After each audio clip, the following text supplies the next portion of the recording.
Hey, what's up? Lightboltjoe here. Today we're going to discuss season 2 of Disney Plus's show, Goosebumps. So this second season is called The Vanishing. Goosebumps season 1 came out in 23. So in theory, we'll have a third season by 27. Maybe. Hopefully. This is an anthology series. So the first season is a story. Second season is a story. First season is 10 episodes. Second season is 8 episodes. There's a lot of concerns I have with this second season compared to the first season. First season was wonderful. Everything wrapped up to the circled back to the Halloween night of things happening.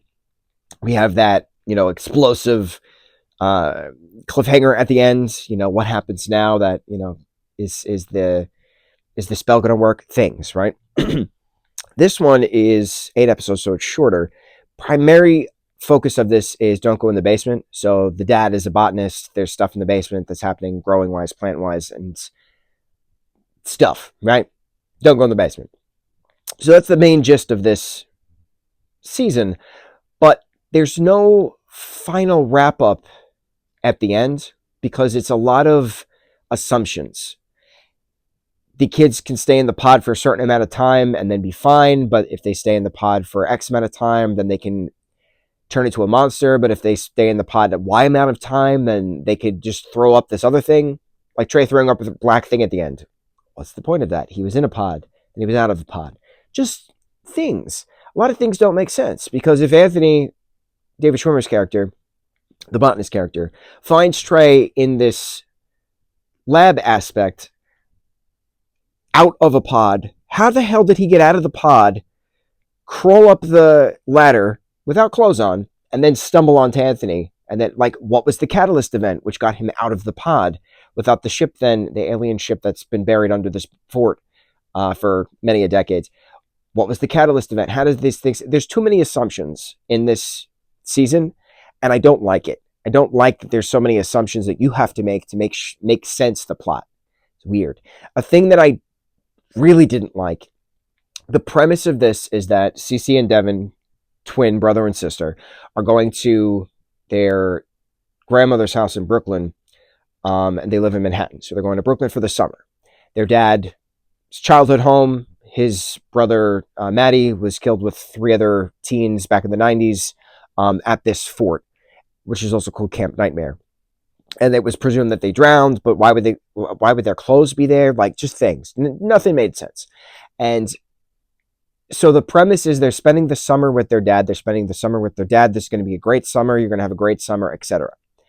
Please tell me why, and I looked this up. This started to be filmed in April of 24. Springtime does not have leaves on trees. You have the start of leaves on trees, but you have bare trees. Please someone explain to me why the first 3 episodes of this summertime in Brooklyn was everybody's wearing jackets and jeans, and they're outside here. There's no leaves on trees. They're outside there. There's no leaves on trees. They're at the park. Everybody is in jackets because it's cold in April. It's not hot. It's not the summer. April is not summer. So the illusion annoyed me. And then there was a cut scene of a pan of the house, and there's trees everywhere. And I'm like, did no one pay attention to the continuity that you're filming in April? There's no leaves on trees. And then you give me a cut scene of the house with leaves on trees. And then we have a scene of the kids outside in the street or something, and there's no leaves on trees. How do you go from no leaves on trees to no leaves on trees? There's a continuity error in regards to editing and filming. Lazy, incompetent, dumb. I want that person's job because you're obviously incompetent. It's as far as it goes. Who also edited this? How did so many people go through the process of doing this and not realize the continuity errors of leaves on trees? I don't get it. Halfway through, around episode 4, episode 5, and it seems like they filmed these in chronological order, only specifically because of the leaves on trees. That's the only way I could figure this out.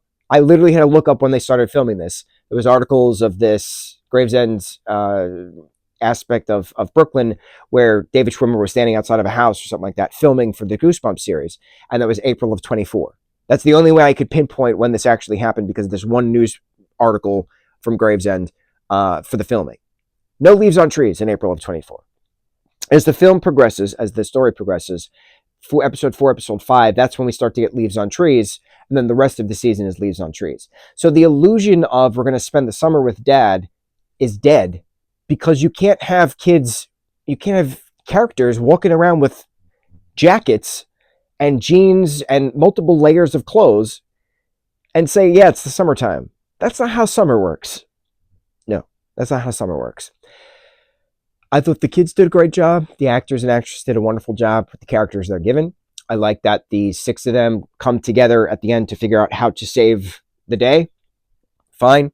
My favorite part about this, and I can't remember currently actors' names, but the actress who plays Jen in this is the same actress who plays Victor's mom in Love, Victor. And then the actress who plays young Jen in this, Isabel Ferreira, something like that, she plays Victor's sister in Love, Victor, Pilar. And the fact that they play mother and daughter in Love, Victor, and they play older and younger self in this, so cool. That's just so cool. That must have been a really fun, reunion type of thing, offset, because they obviously don't have scenes together, because one is a flashback to 94 and then present 2024. But it was so cool seeing that. That was my favorite part about this entire thing. It was a show. We watched it. It was nice to see different aspects of Goosebumps being brought in. The haunted car of this has nothing to do with the original 62 books. That was a sequel, I think, in the Goosebumps 2000s series. So I'm happy to see other Goosebumps elements were brought in aside from the original books. But my problem is from the technical aspect and the fact that you had to assume a lot to make the plot make sense. That's lazy storytelling. And I'm embarrassed to say that. I mean, excuse me, I'm not embarrassed to say that. You should be embarrassed, the writer of the show, because the first season was very good.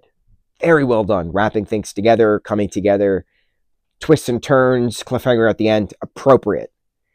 This didn't make sense. You had to piece things together to make it make sense. You had to assume a lot to make it make sense. So, lazy editing. It shouldn't have been started to film in April. You should have started to film it in June, but what do I know? Yeah, Goosebumps, Vanishing. On to the next review. Drama.